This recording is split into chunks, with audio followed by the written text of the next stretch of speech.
إن هذا العلم دين، فانظروا عمن تأخذون دينكم. أم لهم شركاء شرعوا لهم من الدين ما لم يأذن به الله ولولا كلمة الفصل لقضي بينهم وإن الظالمين لهم عذاب أليم.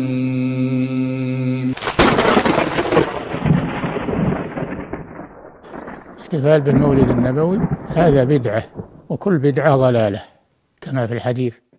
ولو فعله كثير من الناس اليوم، إن البدع اليوم لا تحصى والمعاصي لا تحصى اليوم، وليس فعل الناس حجة على كتاب الله ولا على سنة رسول الله صلى الله عليه وسلم. إذا كان النبي لم يحدث المولد ولم يحدثه الخلفاء الراشدون ولا علم في عهد الصحابة ولا في عهد التابعين ولا في عهد أتباعهم ولا في عهد أحد من الآئمة الأربعة، يعني انتهت المئة الرابعة لا يعلم الناس شيئا يسمى بالمولد، إذن فهو من البدع. وهنا نسأل: هل نحن أشد تعظيما للرسول صلى الله عليه وسلم من هؤلاء؟ لا. هل نحن أشد حبا للرسول من هؤلاء؟ لا. إذا كان كذلك فإن الواجب علينا أن نحذو حذوهم وأن لا نقيم عيد المولد النبوي لأنه بدعة. فعلى المسلم أن يتجنبه وأن لا يحضره.